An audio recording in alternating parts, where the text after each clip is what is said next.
What a week to be wearing the cardinal and gold. It may have been 6 days ago, but Ames is still buzzing over the dramatic comeback victory that took place in the ugly brick pile that the team out east calls Kinnick Stadium. And no moment more so than freshman kicker Kyle Konrardy's 54-yard game-winning field goal. That moment made him a local hero. The Cyhawk Trophy is home where it belongs, not held in captivity in that filthy town along I-80. And of course, the Cyhawk momentum didn't stop there. No, volleyball may not have needed the drama of a comeback, but they had all the energy of a dominant performance in Hilton Coliseum that sent the team out east back to the Forbidden City with a giant L. Today is Friday, September 13th. I'm Matt Menson, and welcome to the Cornfield Sports Pod.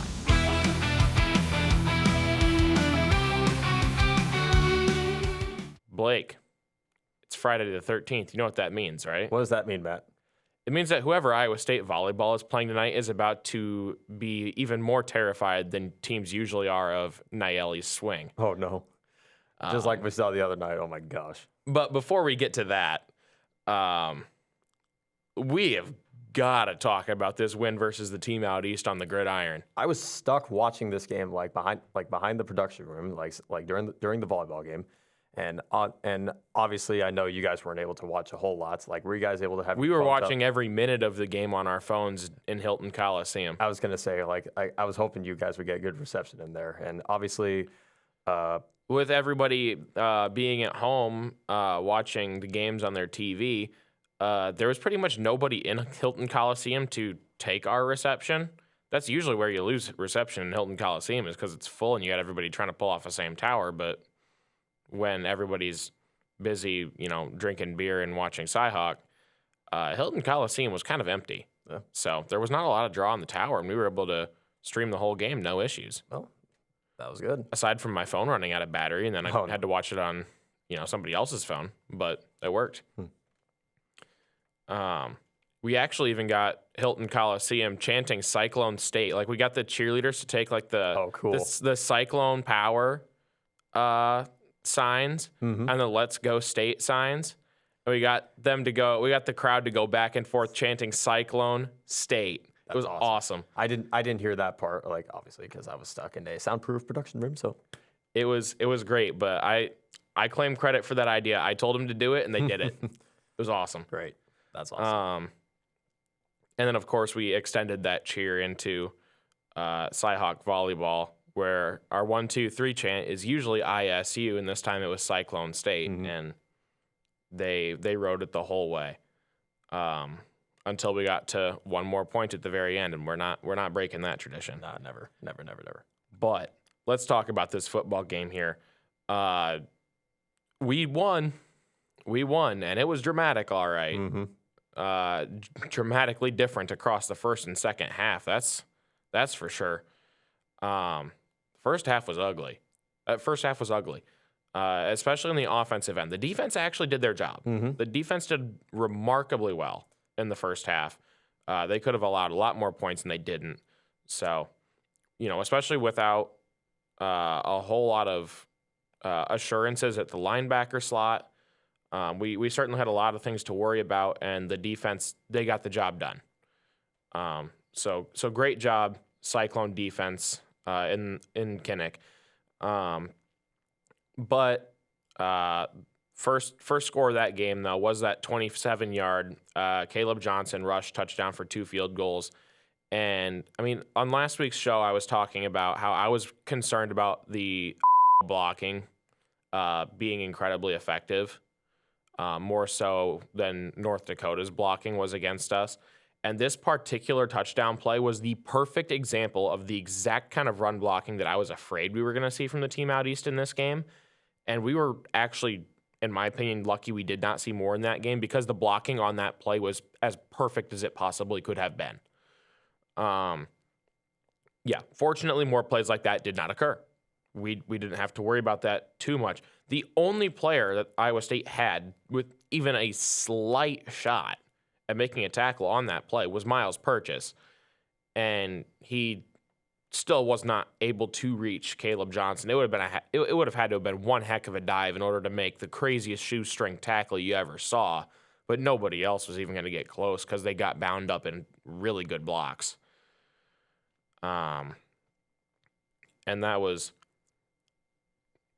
might have been the team out East's biggest play of the game. I don't know if they actually had a longer play from scrimmage than that one. I would agree. So I would have to go back and look to see if they did in fact have a longer play from scrimmage. But even if they did, they didn't score on it. That was their longest scoring play, and it wasn't even close.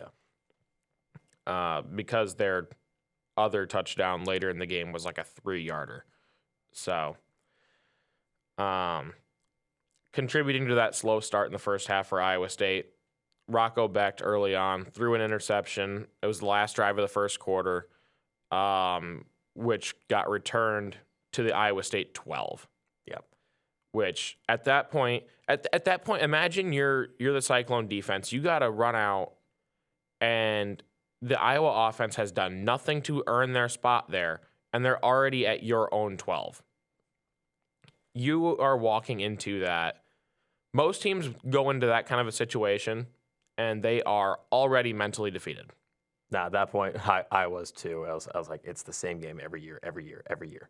It really did feel like another version of Iowa State is playing in a Cyhawk game, therefore we shoot ourselves in the foot.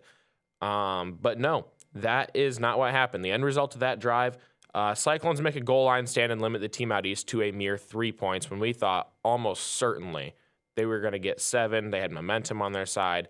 And I don't think I would call that stop a momentum swing, especially considering we still didn't score in the first half. But it was a necessary confidence booster, that's for sure, and it ended up becoming critical to winning the game.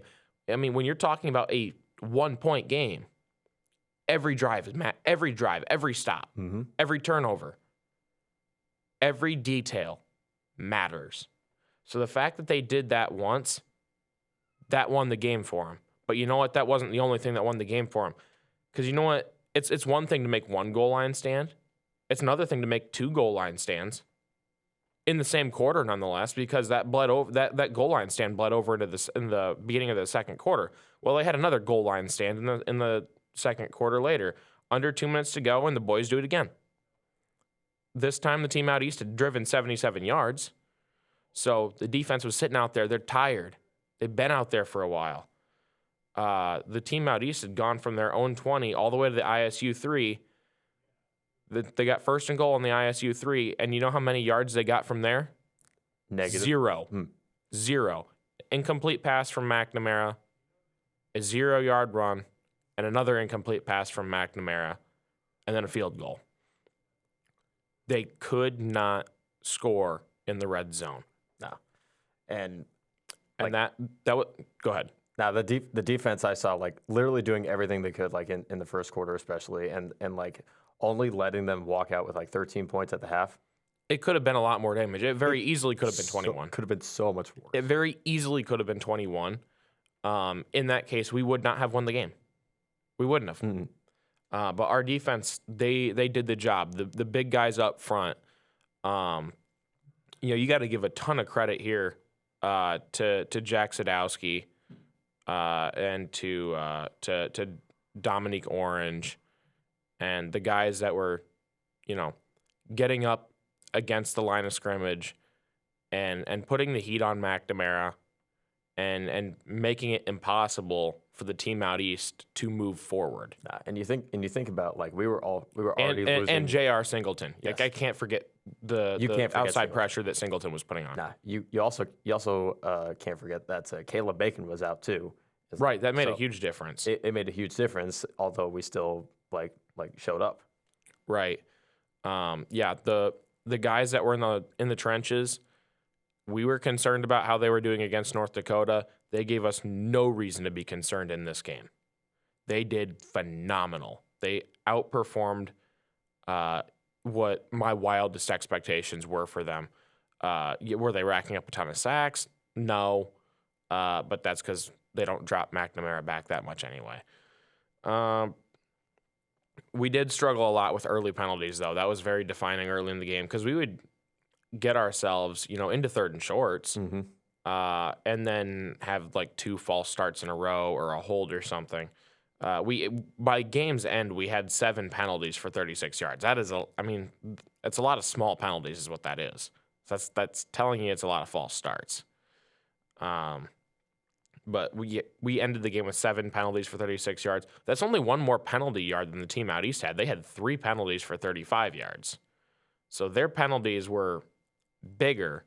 They had a bigger magnitude impact on the game because a penalty like that, you're talking about 15-yarders there. So that makes a little bit more of a difference. But, yeah, us shooting ourselves in the foot early in the game turned 3rd and shorts into 3rd and longs and ultimately punts from deep in our own territory many times in the first half.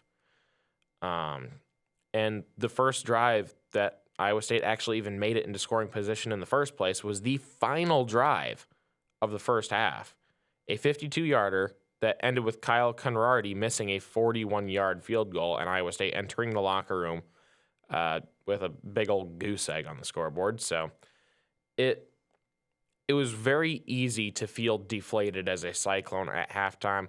I would love to know what was said in that locker room because those boys came out and they were not playing like a defeated team in the second half. They absolutely were the better team in the second half. There is no doubt about it that Iowa State played like the better team in the second half.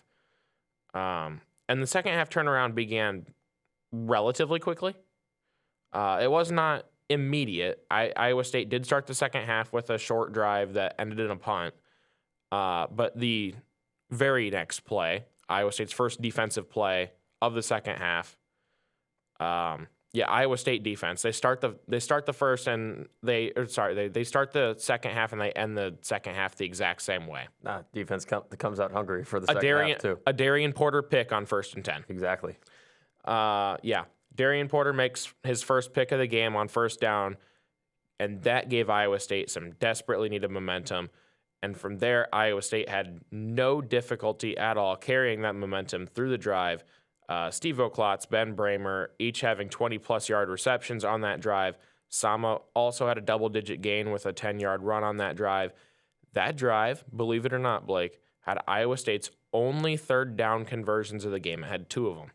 Iowa State did not convert on a single other 3rd down during that entire game. I don't know if I'd categorize that as nice. I mean, I understand you're going against a team out East's defense, so it's there is some additional difficulty with that. Only 2 3rd down conversions, though, is pretty bad. But that made it the far and away most complete and balanced drive of the game, and it was capped by that 3-yard Jayden Higgins touchdown, which finally got ISU on the board.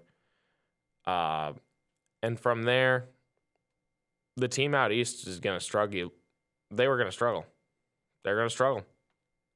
Mightily at that. Only once more were they going to score. Only once. On one play. Mm-hmm. And that's if you include your conversion try as a play. Because after their second Caleb Johnson touchdown, they went for 2, and lo and behold, McNamara throws an incomplete pass. Yeah, and because that's what McNamara does. McNamara throws incomplete passes because he's a garbage quarterback. Or at least the team out east made him a garbage quarterback. I understand that you were getting beat out by J.J. McCarthy at Michigan. You could have picked so many other places to go, McNamara. Why there? Like, seriously, they made you worse. You're joining a bad offense. You could have gone somewhere that could have made you an NFL talent, and you went to a place that made you a laughingstock. Like, you were legitimately better at Michigan. Heck, you led your team to the college football playoff at Michigan. Dude, he was a laughingstock like to his own fan base at the team out east. Yeah. But so is pretty much every quarterback there, since C.J. Beathard. Some of them will make arguments for Nate Stanley. They'll say he wasn't so bad, but I mean, cough. Spencer Petras. Petras was bad. Petras was real bad. I don't know if I've ever actually witnessed a worse collegiate quarterback at the D1 level than Spencer Petras. He was a different breed of untalented. They could have recruited me. I would have told them no, but they could have recruited me. Yeah. And then, but that was it. They missed on that 2-point conversion try, and that's if they go for the extra point, that's the difference maker right there. That would have been the difference maker. We would have seen overtime. That's critical. That was a critical error that was made by the team out east, and they never recovered from it. By McNamara too. Well, McNamara's not making the play call. Mm-hmm. That's on what's his name, Tim Lester, their new offensive coordinator. Okay. Unless that's Kirk that's making that call, which seems really bizarre for Kirk to be making that kind of call. Nah, that's not on brand for him at all. So I lean towards believing that that's, or maybe it'd be a special teams coordinator type of thing. I have no idea who their special teams coordinator is. But it's definitely not that play call does not have Kirk Ferentz's name written on it. That's for sure. So then kicks it off. Oh crap, I said it. Darn it. The team out east kicks it off. Touchback. Next play. Can you tell what happened in the next play? The points that the team out east had just gained in order to pad their lead a little bit evaporated very, very quickly because Jaylin Noel gassed Xavier Nwangpa for a 75-yard Cyclone touchdown. Oh, and by the way, we made the extra point, so that's a net 1-point gain for the Cyclones. Oh yeah, we made the extra point. A net 1-point gain that made a pretty big difference in the final score, I would say. Mm-hmm. Especially considering when you look at the offensive scoring breakdowns of it, what did each team do? 2 touchdowns and 2 field goals. Yes. That extra point. I mean, that extra point made a world of difference. Yes. That extra point that the team out east didn't get made a world of difference. I mean, they're the ones who say punting is winning, but they decide not to at one point. Yeah, well, you're not going to punt on an extra point, but evidently their special teams IQ is a little bit low. Yeah.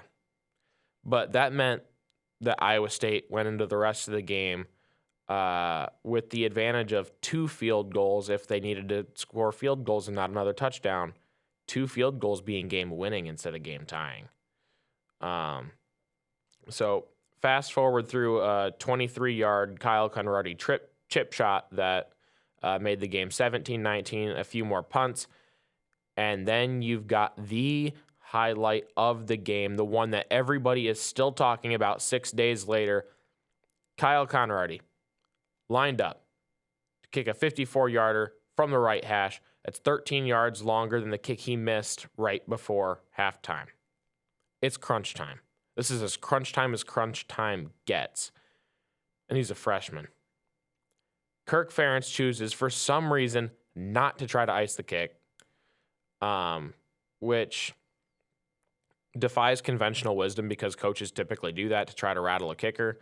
Statistically, you're actually better off not trying to ice them because it usually calms them down. It tends to have the opposite effect. But nonetheless, that is what conventional wisdom says is ice the kicker.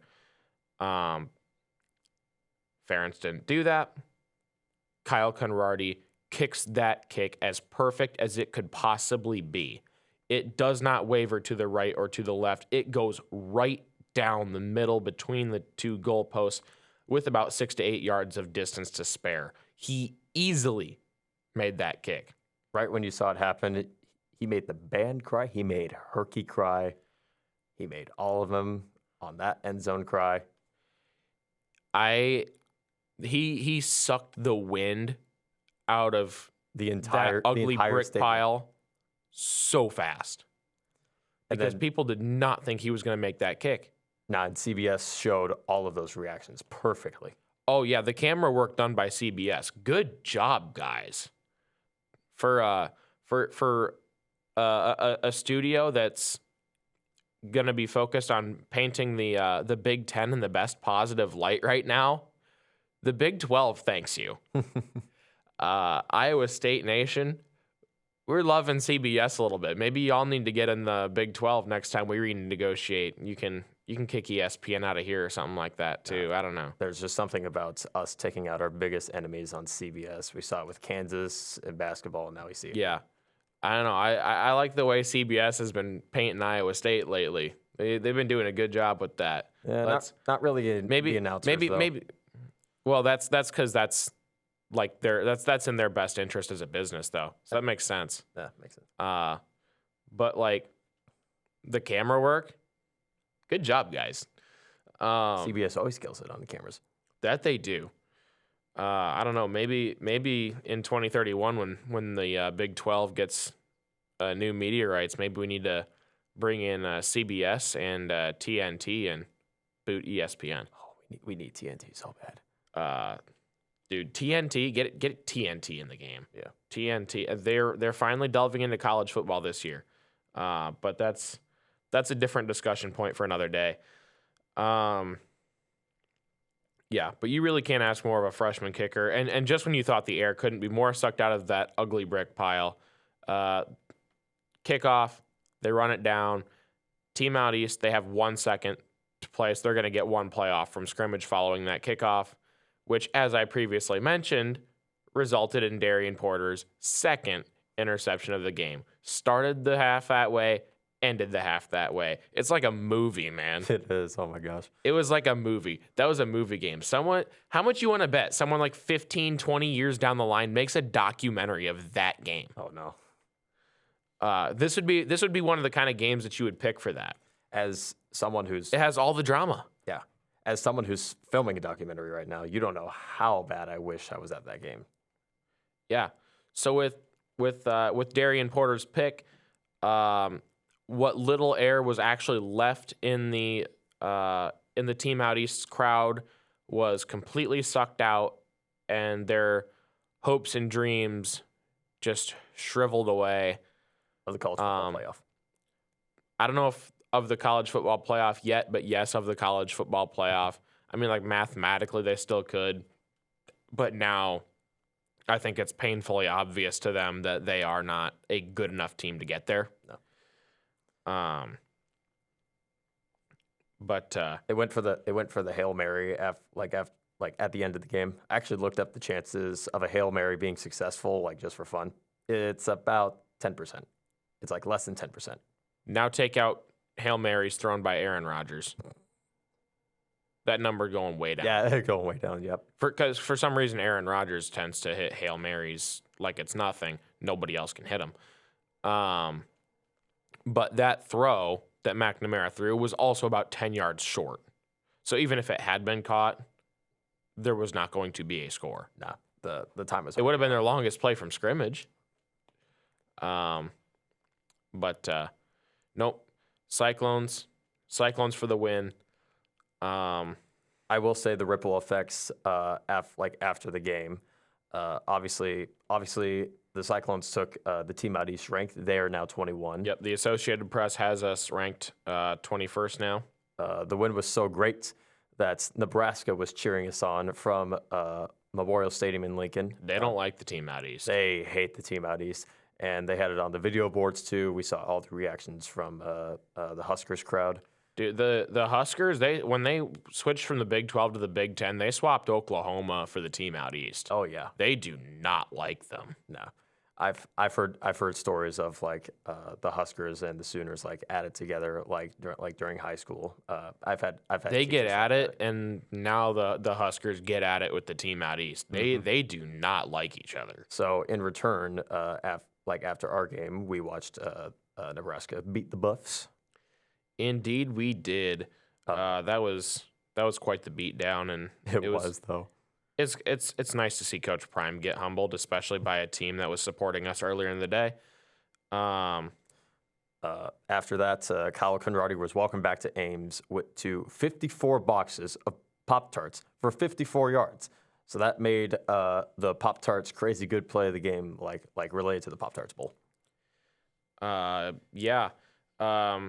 We also got the bets from Cyclone and Team Out East alumni showing up in the NFL pressers. George Kittle had a fun day, having to wear Brock's old Iowa State helmet before the 49ers game at the presser, which definitely was small on Kittle. It's like, oh, this is like, yeah, this is his helmet. Yeah, it's pretty. He looked like his head was squeezed. It was.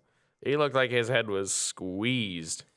He's George Kittle said like he wanted to wear the visor on the helmet, but Brock wouldn't let him do that. Oh, I wouldn't either. No, he doesn't like to be seen. He said, "Thank you, Brock. You ruined my whole weekend." Yeah, and that was awesome. And then of course the radio call by John Walters. That is I think it's a new thing that Learfield is starting. So it's a new Call of the Week series. See, I'm not familiar with it. Nah, it has to be a new thing because like they said, like introducing our new Call of the Week. Oh, if they said introducing, then it's got to be. Yeah, it's got to be new. And then apparently the first one is John Walters. I mean, who better could it be? All right. Which leads us into this week, bye week, and probably a good time for a bye week.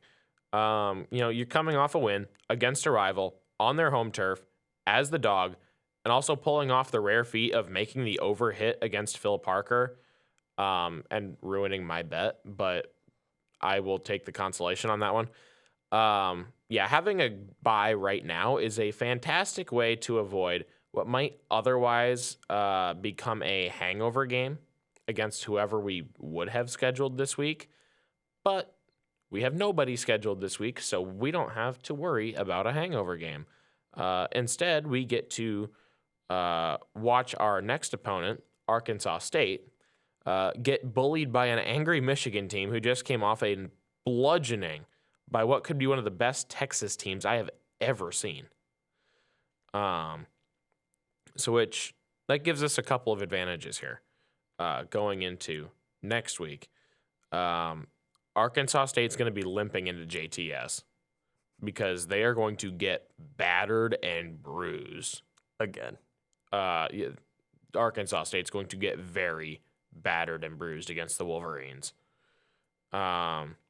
Meanwhile, we've had time to calm down, rest up, get our linebacking core healthy, and regain our focus whilst retaining momentum. This is a recipe for Arkansas State's second consecutive bludgeoning. My condolences. Yeah. If you are an Arkansas State fan, First of all, thanks for watching. I don't apologize in advance because I am not going to feel bad about beating the tar out of you guys. But I'm also not going to rub it in your face the same way I am going to rub the Cyhawk win in the face of the team out east for the next year. Volleyball.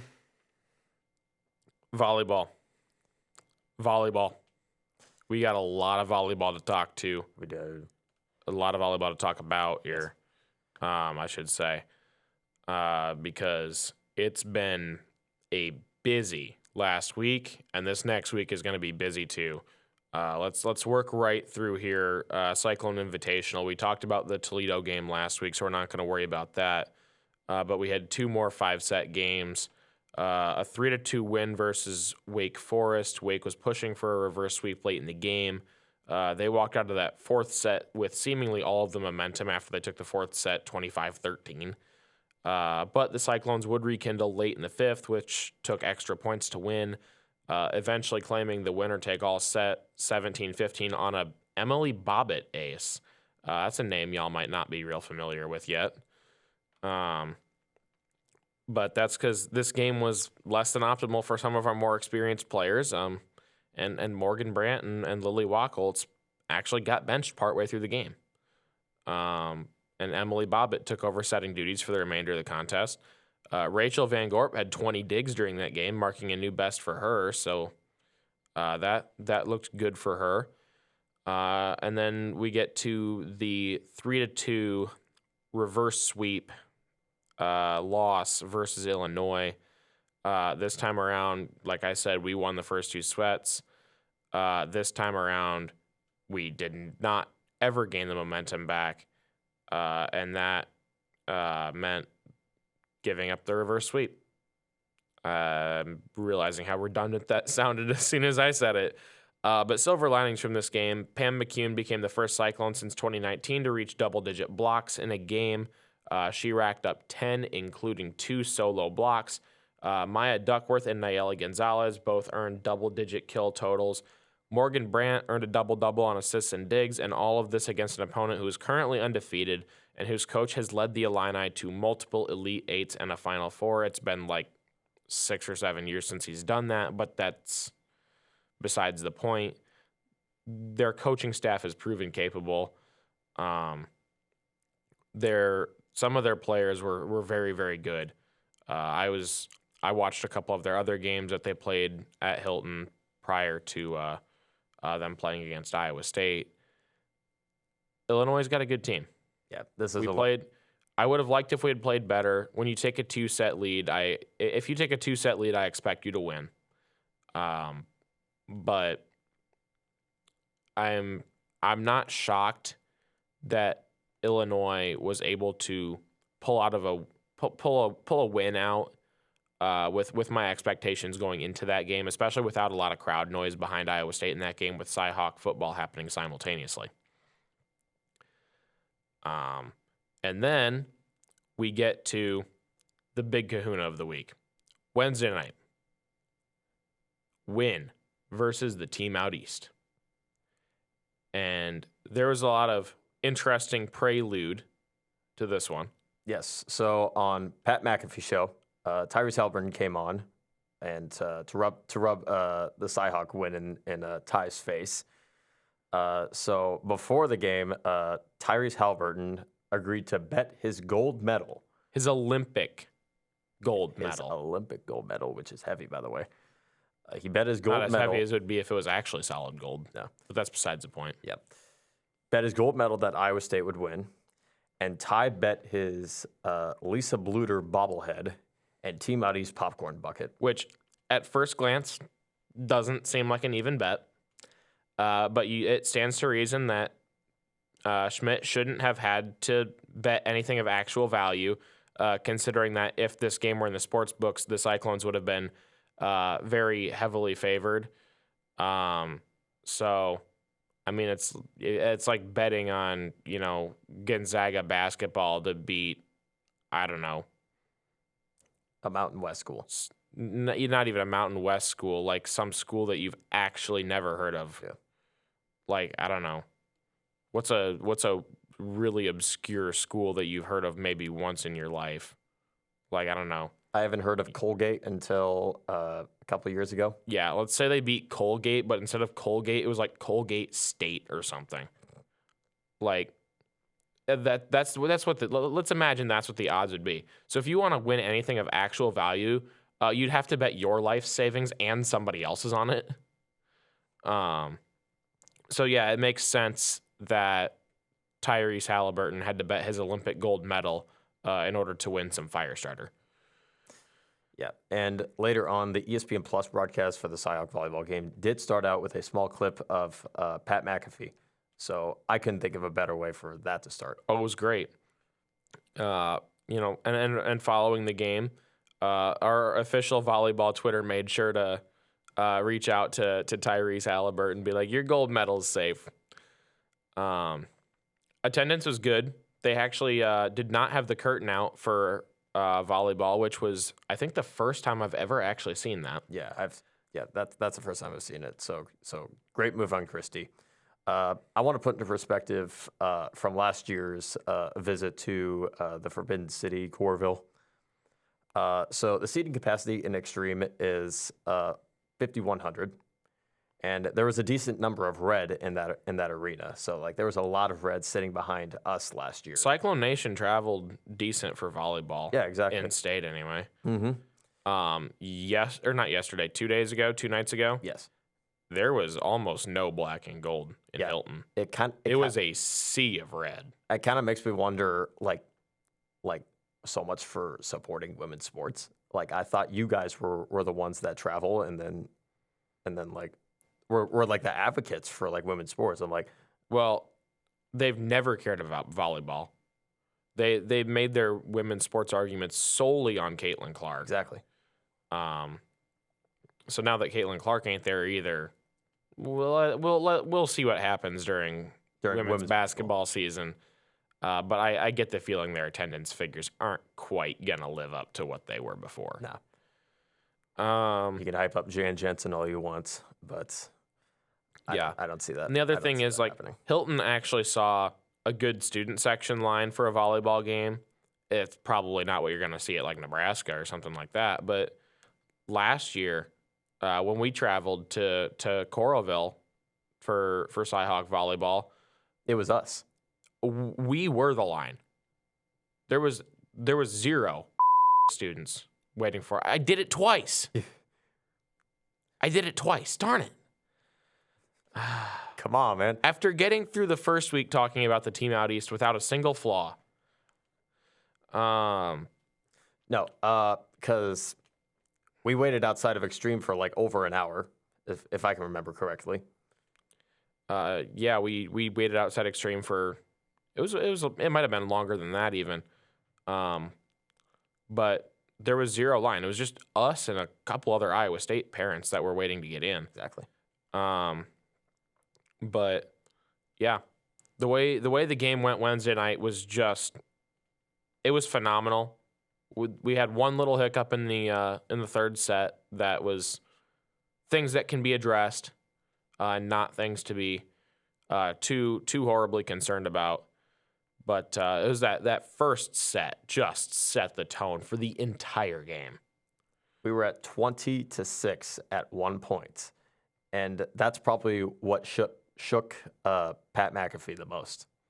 Yeah, and it wasn't the only thing that shook. The upper bowl may not have been packed out. There was still people up there, but it may not have been packed out like it would be for men's basketball per se. But Hilton Coliseum got very, very loud, especially in the student section.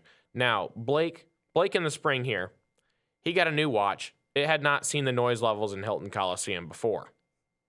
But once it did, he did not hit it against anything. He did not hit his watch. But Blake, you wanna show him what the sound levels did to your watch? You guys want to see what happened? Look at that. Look at this. It's like the sound shattered his watch. He didn't hit that. I don't remember hitting anything. If I did hit anything, which I typically there wasn't anything there to hit. No, typically when I do hit something on it, I check it, and typically it's fine. Well, I never hit anything. There was nothing at arm level to hit. That's the thing. The hardest surface that was at that the hardest surface that was near you was the bleachers, and those bleachers sit low. They sit low, and we hit. And we were standing the entire game. Yeah, we were standing, and the rails weren't up like the rails up you see during basketball. Right. There was nothing for your watch to hit that would have actually done that. Like some point during the game, I looked down. I'm like, I wasn't mad. It had to have been the sound. There's actually nothing else that it could have been. I wasn't mad. I was shocked. Like it's a $10. And it was the front of the student section was insanely loud. It is the kind of loudness that you would expect for like men's basketball when you've got both ends of Cyclone Alley filled up, the east end of the arena filled all the way floor to ceiling. We had that same kind of noise level at the front row of the student section for volleyball. Exactly. We got rowdy. No, and we were having a great time. Like we said, this hasn't seen the front row of a sold out Hilton Coliseum or like any Hilton Coliseum crowd. Like I said, I got this during the spring for my New York trip, and like obviously that was like after Hilton's Hilton's like overall season, but I'm still in shock. We shattered glass. We Literally. shattered glass. Literally. And in that first set, you know what's getting us so excited here? The Cyclones earned a total of 10 kills before even having a single attack error, and eventually hit for a monstrous total on the set of 545, while simultaneously holding the team out east to a tiny, itty bitty 0.050 attack rate. That's it. That's all that they were able to get. That difference in magnitude is so astronomical. I don't have a good metaphor to compare it to. Dude, that set the tone. It really did. Second set went almost as well. Team out east hit, I guess, significantly better than they did in the first one, but still wasn't good. It was like a 0.16 something, or somewhere in that neighborhood. Meanwhile, it was the third set that was a little fluky, Blake. And ain't no way you said you said that you were worried about a reverse sweep from the team out east. I honestly was worried. Why? Because we saw it last year. When it was we're us. the ones that reverse swept them because we're actually the better team. Yes. I mean, there is no doubt in my mind that we were the better team. And I was like, okay, I'm watching like 4 points into the third set, and I'm like, either A, we're going to make a run and take it back, or B, this is about to be the flukiest set that the team out east has had all year. It really was the outlier of the game because it was the only set that the Cyclones didn't hit above 400, which is absolutely insane in its own right. And it also tells you that the Hawk team, I didn't say it. The team out east is terrible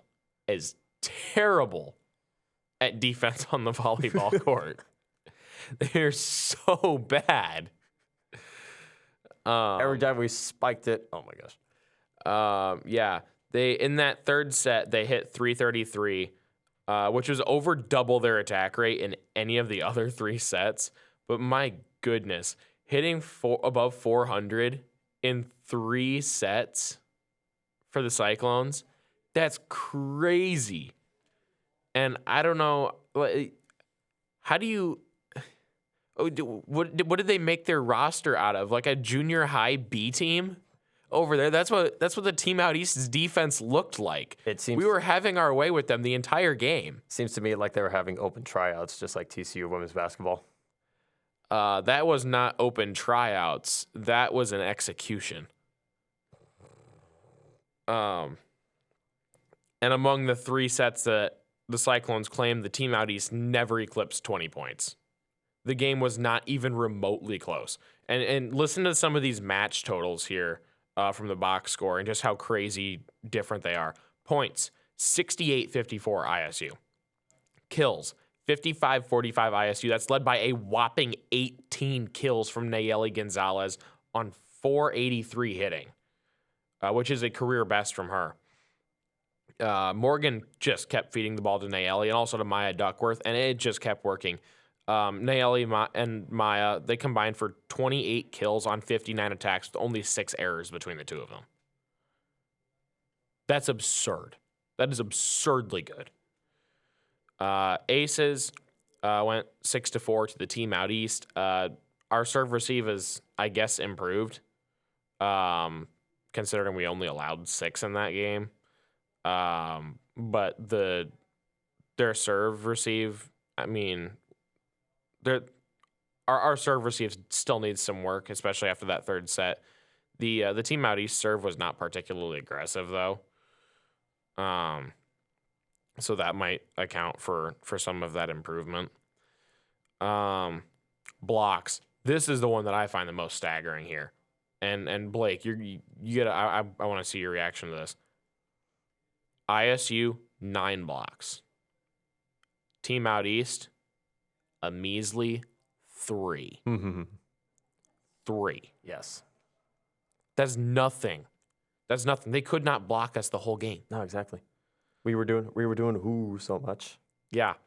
And then assists, 47-36, Cyclones. Digs, 48-37, Cyclones. Yeah. 18 of the ISU digs came from Rachel Van Gorp. And you know what? After being rather critical on the show, I'm starting to become a believer here in RVG at that libero spot. I was worried about consistency. I'm also becoming a believer too. I was worried about consistency, and it's really starting to look like I'm getting proven wrong about that game in, game out. Rachel Van Gorp, I did not know your game. I could see why Christy put her trust into you. Yep. Following the game, Nayeli did a post-game interview with ESPN, mentioned that she thought she had been in a bit of a slump before the Cy-Hawk game. So if you were in a slump, if everything right now other than your career best is a slump, if you think you're going to sustain that, you know what, Nayeli, I'll take your word for it. I'll take your word for it here. If we're going to see performances like that consistently, Nayeli's an All-American. Just chalk it up right now. It's first team, All-American, done. And we'll have the South Dakota Classic here, which starts tonight to see it. No rest for the victors. You get 1 day off, and then right back to the volleyball court. They play UTEP, University of Texas El Paso, who is 5-1 so far in the season. They play tonight at 4 p.m. The Cyclones have never played UTEP on the volleyball court. UTEP finished their 2023 campaign 25-10, and they lost in the NIVC title game last season. That's essentially the volleyball NIT. They play South Dakota, who is 3-2 on the season, tomorrow, 5 p.m. The Cyclones are 6-0 all time against South Dakota and won last year in Hilton Coliseum. And they play Montana State, who is currently 1-4 on the season, Sunday at 10 a.m. The two schools have not met since 1986. Prior to that, the last time they played was in 1980, and they had not played at all prior to that. So it has been a while, and they've only ever played twice.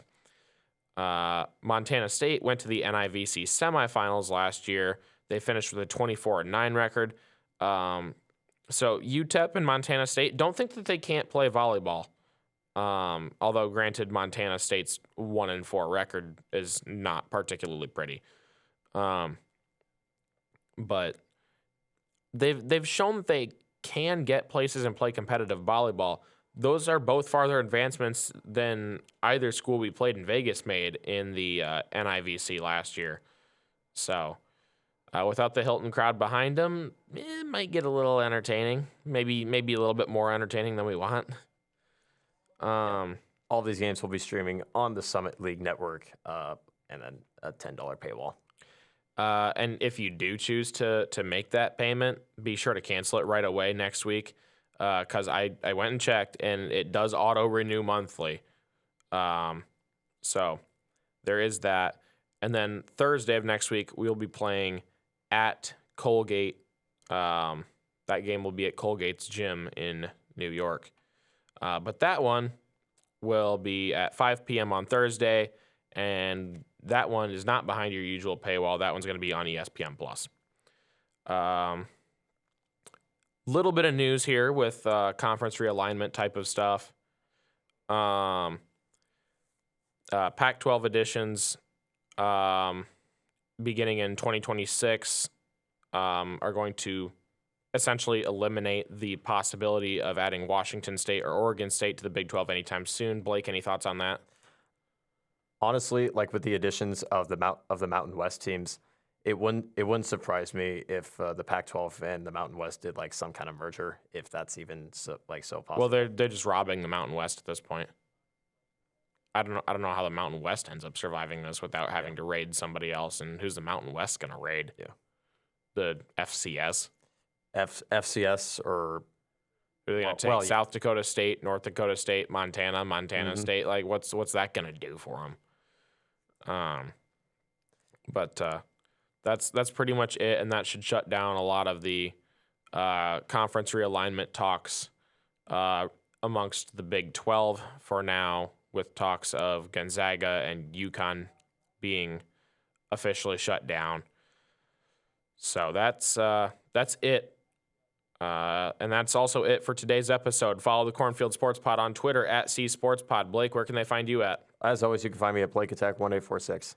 And of course, you can find me at SFMattISU. Tap the follow button on Spotify, the plus button on Apple. Subscribe to us on YouTube and on Rumble. This has been Blake Peterson. I'm Matt Menson, and this has been the Cornfield Sports Pod.